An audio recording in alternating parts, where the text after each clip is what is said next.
สวัสดีลูกค้านะหรือว่ามื้อนี้เราสิมาแนะนำวิธีแปลงหรือว่าวิธีแก้ไขปัญหาที่ว่าปืนลูกค้าซื้อจากห้างเข้าไปแล้วยิงบ่กุมเนาะหรือว่ายิงแล้วมันแบบกุมมันเต้นนั่นเนาะแต่ว่าลูกค้าบางคนแบบปืนเขายิงบ่คึกเนาะสมมุติว่าเขายิงเป้าเนาะตัวนี้เป็นเป้าเนาะสมมุติเขายิง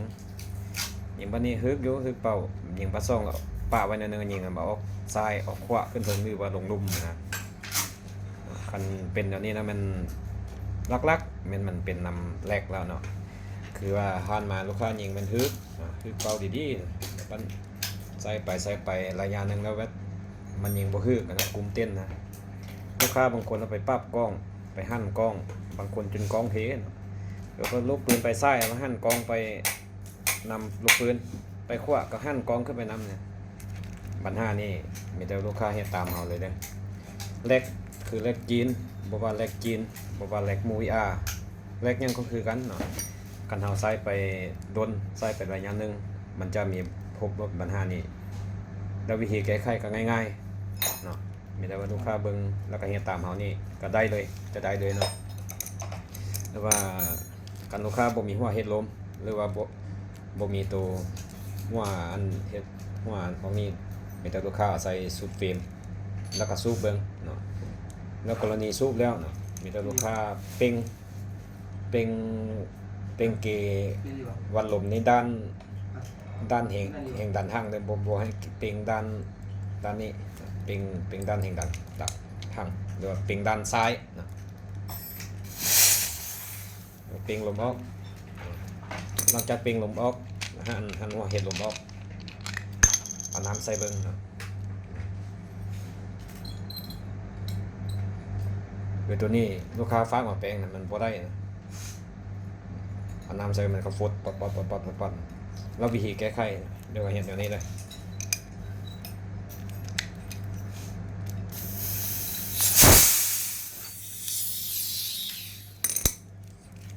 แต่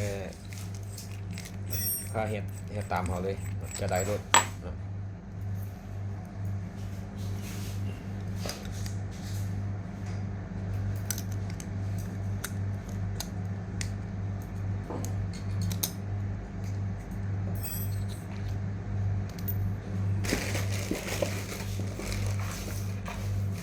แล้ววิธีเอาตัวนี้ออกนะเนาะบ่ให้หั่นฝั่งนี้ออกแล้วเอาบ่ให้เอาเหนียวอันแข็งเนาะบ่ให้เอาของแข็งมาเสียบสมมติว่าบางคนแบบแปลงนะแล้วเอาตัวนี้ออกบ่ได้บ่ฮู้เอาออกแล้วมาหั่นตัวนี้ออก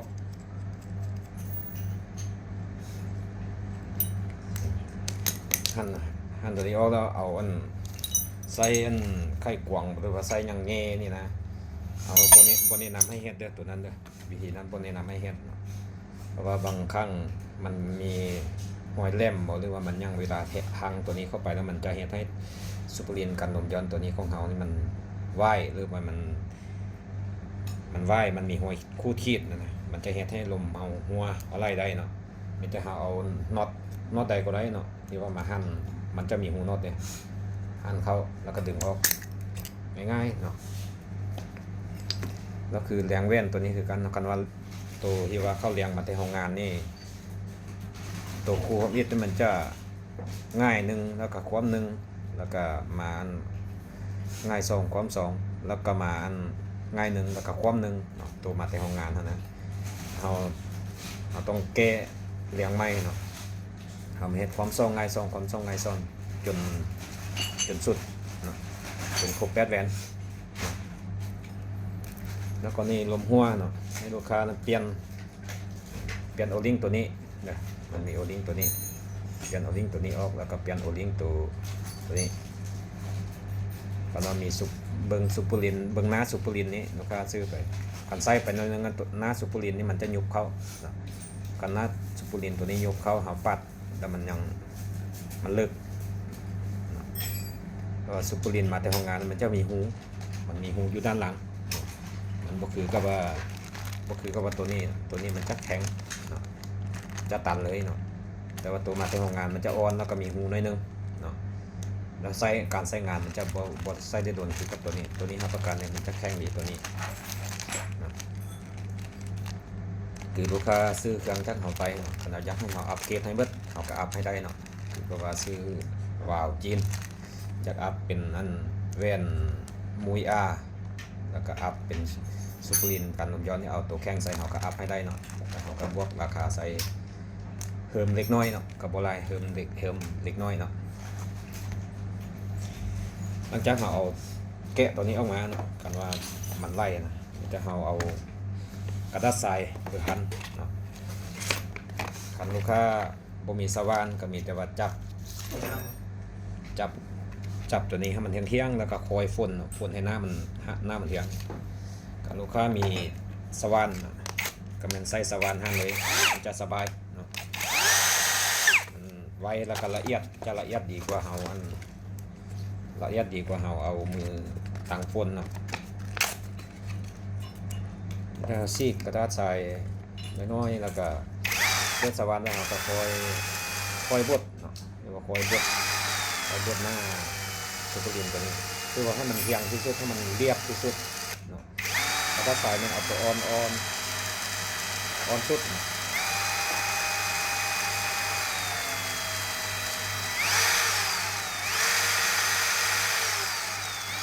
นะครับฝนเที่ยงเราเบิ้งเนาะหลังจากฝนแล้วเอามาเบิ้งหน้าซูเปอร์ลินตัวนี้เนาะเบิ้งหน้าซูเปอร์ลินตัวนี้จนให้ว่าเรียบจนบ่มีห้อยเนาะ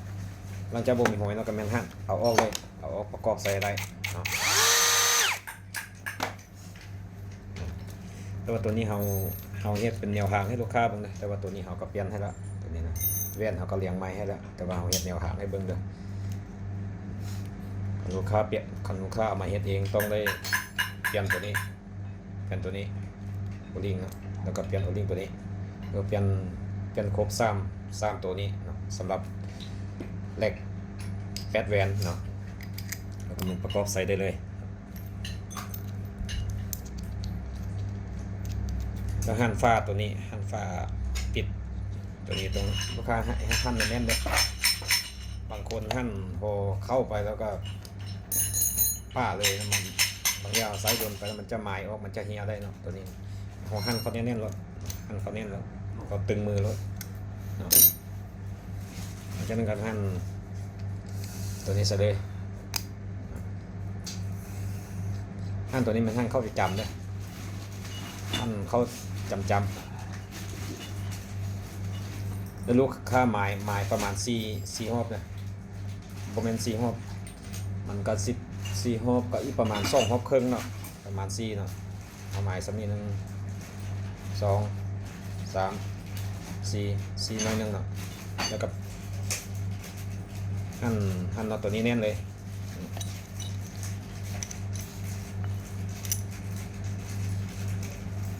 ตัวนี้คันแน่นแล้วก็ปิดฝาเห็ดลมคันเบิ้งโอลิงตัวนี้เนาะคันว่าเราใช้งานไปโดนมันจะบานมันจะจ้อยคันว่ามันบานมันเสียหูแล้วเราก็เอาตัวไม้ใส่ได้คันว่ามันยังใส่ได้บ่เสียหูเสียทรงเราก็เอาตัวเก่าใส่เข้าได้มันก็บ่ได้ว่าจำเป็นสิเปลี่ยนเอาปานใดนั่นตัวนี้คันว่าเอาใส่ไปลมบ่หัวห่างก็บ่เป็นหยังลมบ่หัวโปนนี่นะโอลิงตัวนี้คือการใส่ไปหน่อยนึงมันจะมักตึงตัวนี้นะนั่นคันว่ามันตึงลูกค้าก็เอาตัวไม้ใส่คันว่ามันใส่ได้ก็เอาใส่ตัวเก่าแต่ว่าสำคัญหลักๆมันโอลิงน้อยอยู่ไหนทั้ง3ตัวครับสำหรับเด็กแต่แบนนี่เขาเปลี่ยนตัวนั้นก็โอเคแล้วเนาะเราก็ลองสู้กัน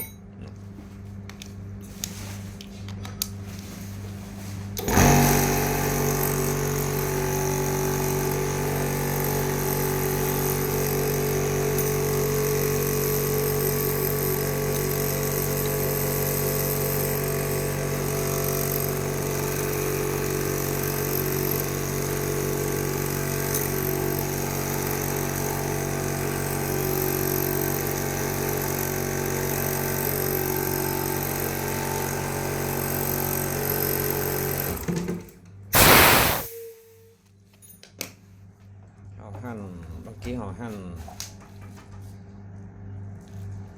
3เนาะมันจะได้อยู่ประมาณ8ปลาย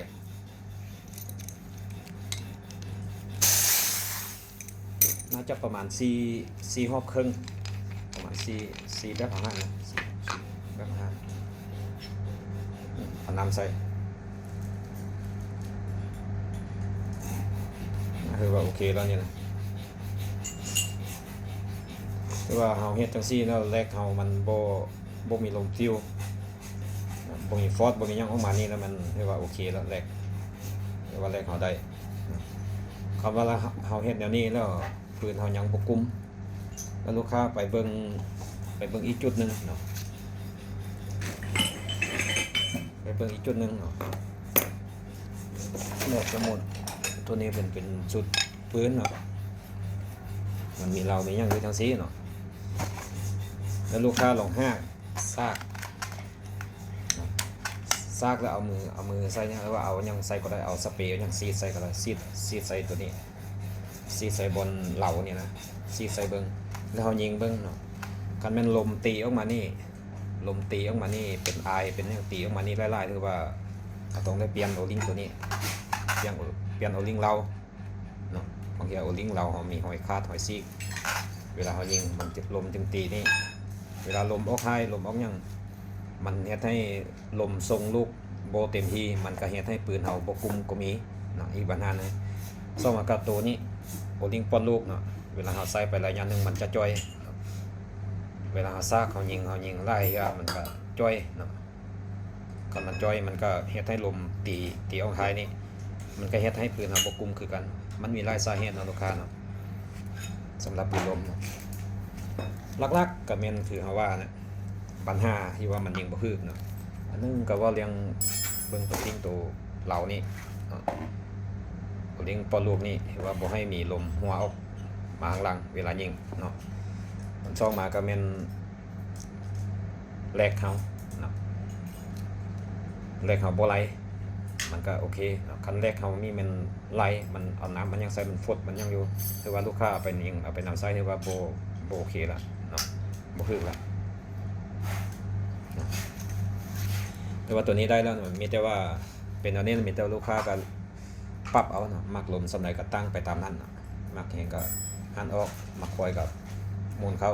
เนาะมูลออกมูลเข้าเอาเลือกเอาเลยเนาะเอามัก11 12 13ก็เลือกเอาเนาะแต่ว่านี่เฮาก็เฮ็ดให้แนวทางลูกค้าเบิ่งซ้ำนี้เนาะถ้าผู้ใดบ่เข้าใจตัวใดก็แม่นสามารถทักมาหาเฮาได้เนาะทักมาส่วนตัวได้ทักมาข้อความทางแชทได้เนาะและสำหรับแล็กมูวีอาร์เนาะตัวนี้เป็นแล็กมูวีอาร์16แว่นเลยแล็ก16แว่นตัวนี้แม่นเขาอัปเกรดเบิดแล้วเนาะแต่ว่าแว่นเขาก็ใส่แว่นมูวีอาร์คืออันโฮลิ่งตัวนี้เขาใส่ตัวแข็งเนาะโฮลิ่งตัวนี้จะแข็งเลยโฮลิ่งพวกนี้เขาจะใส่ตัวแข็งเลยจะแข็งสุดแล้วนะใส่ตัวแข็งแล้วมีลูกค้าบางคนเนาะก็มาเว้าให้เครื่องเฮานี่นะเสียหายเนาะแต่ว่าเฮาก็บ่ควรสิไปเฮ็ดไปเว้าเนาะคันว่าเจ้าค่ายหยังก็ค่ายไปโลดคันว่าค่ายใดก็ค่ายไปเฮาก็บ่ควรว่าเอาเครื่องของคนอื่นนี่ไปเปรียบเทียบสร้างสาว่าใส่ให้ไปสิว่ามันเป็นเครื่องปลอมมันเป็นเครื่องบ่ดีเฮาบ่ควรเว้าเนาะคือเฮาเว้าเนาะสิใส่ให้เบิ่งเนาะใส่แว่นลูกค้าอันนี้เราบ่ได้เว้าให้ใครแต่เราก็เว้าไปแบบอันนั้นเราก็เห็นที่ว่าคนอื่นโจมตีเราเดี๋ยวนี้แท้เนาะคือว่าเครื่องเราเอามานี่ว่าเครื่องเราเป็นเครื่องปลอมเครื่องเราเป็นเครื่องก๊อปเนาะเอาบ่แม่นเครื่องก๊อปบ่แม่นเครื่องปลอมเนาะเครื่องตัวนี้เราเอามาแต่โรงงาน 100% เนาะเราเฮ็ดบ่เป็นเนาะเราผลิตบ่เป็นเนาะอยู่ลาวนี่บ่มีใครผลิตเป็นมีแต่เอามาแต่เวียดเนาะสำหรับแหลกมูยอาหรือว่าบ่คู่เนาะแม่นเอามาแต่เวียดแม่นโรงงานเวียดเป็นคนผลิตเนาะภาษาอันบ้านเฮานี่บ่มีให้เฮ็ดเป็นเนาะอันว่าเจ้าเฮ็ดบ่เป็นเจ้าบ่ควรเว้าว่าอันของเขาเป็นของปลอมของเขาเป็นของก๊อปมันบ่แม่นแนวสิมาเปรียบเทียบเนาะเครื่องเจ้าดีเจ้าค่ายไปลูกค้าใช้ดีก็ดีใจนำว่าเครื่องเฮาขายเครื่องเฮาบ่ดี ก็เลี้ยงของเฮาเนาะเฮาขายเฮาก็เลี้ยงของเฮาขายสิขายฮื้อขายแฮงดีบ่ดีก็เลี้ยงของเฮาขายเฮาก็บ่ได้เว้าโจมตีคนอื่นเนาะมันเลี้ยงแว่นก็เลี้ยงคือก็เลี้ยงแนวนี้เนาะคือแลกสิฮอกแว่นมันก็มีหลายวิธีเลี้ยงวิธีหนึงก็ความซ่องง่ายซ่องความซ่องง่ายซ่องจนหมด16อันวิธีซ่องก็แม่นความสีง่ายสีความสีง่ายสีเนาะวิธี3ก็แม่นความ2แล้วก็ง่าย3ความ3ง่าย3ความ3ง่าย2เนาะแล้วแต่ลูกค้าเลือกเอามีแต่ลูกค้าเลือกเอากันลูกค้ามีหัวเฮ็ดลมมีหัวอันเฮ็ดมีหัววัดความไวลูกนะลูกค้าก็ลองเบิ่งสมมุติว่าความ2ง่าย2ความ2ง่าย2เฮาก็ยิงเบิ่งว่าความไวลูกมันได้ส่ำใดมันเฮ็ดความไวได้บ่ก็ว่ามันตั้ง12ความไวเฮายิงมันได้อยู่1,000สมมุติว่าเด้ออันนี้เฮาว่าสมมุติเด้อแล้วเฮามาลองความ2ง่าย3ความ3ง่าย3ความ3ง่าย2แล้วเฮาตั้งเลข12แล้วเฮามายิงลงเบิ่งว่าความไวลูกของเฮามันได้เท่าใดสมมุติว่าความเรียงวิธีนี้มันความไวเฮามายิงปั๊บมันได้1,200ก็แสดงว่าตัวนี้มันแฮงขึ้นหน่อยนึงเนาะแล้ววันนี้เฮามาความ4ง่าย4ความ4ง่าย4แล้วเฮาตั้ง12แล้วเฮาลองยิงเบิ่งเนาะ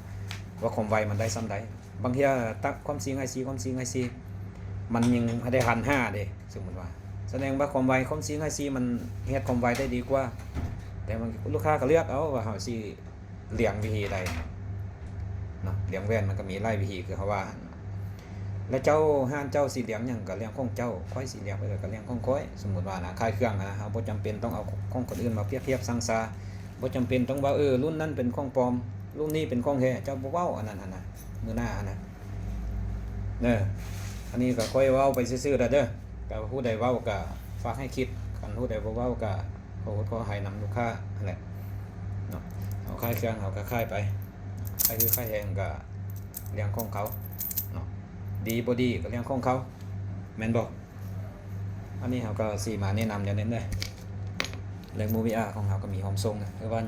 ยังบ่หลายแล้วตัวนี้เด้อแล้วหมดสุดนี้สิเอายี่ห้อใหม่มาเนาะแล้วเฮาสิเฮ็ดยี่ห้อใหม่มาเอามาก็เอามาแต่โรงงานนะโรงงานเป็นคนเฮ็ดเฮานี่ก็เฮ็ดบ่เป็นดอกเนาะแม่นลูกค้าอันใดสนใจทักมาได้เนาะคันเอาหลายอันเฮาก็ไล่ราคาส่งให้เนาะคันเอาน้อยเฮาก็ไล่ราคาหน้าห้านเนาะเอาแจ้งราคาเลยตัวนี้เฮาขายล้าน5แสนกีบเนาะรับประกันเนาะมีปัญหาหยังเฮารับประกันให้เบิดเนาะเอาแจ้งราคาเลย1ล้าน5แสนกีบกันลูกค้าเอาจำนวนหลายเอาไปขายต่อเอาก็เลือกให้เนาะเอาสิเนี่ยรวมนำนั้นเด้อผู้ใดสนใจหยังก็ทักมาได้เนาะคือกับสุปรินเขาก็มีพร้อมส่งโบลิ่งตัวกล้องแท้ตัวแข็งเขาก็มีพร้อมส่งเนาะมีแต่ลูกค้าสนใจไปเลยทักมาโบลิ่งตัวแข็งก็ราคานึงแล้วตัวอ่อนก็มีเนาะตัวอ่อนตัวยืดได้จังซี่นะมีก็ราคานึงตัวแข็งนี่ราคานึงเนาะมีแต่ลูกค้าแบบมักแบบใดทักมาแต่ว่าราคามันก็ต่างกันเนาะเอาสิเสนอแจ้งลูกค้าแนวนั้นเด้อขอขอบใจที่ว่าพูดโน่นทางงานเฮาตลอดมาเด้อขอบอกขอบใจหลายๆเด้อ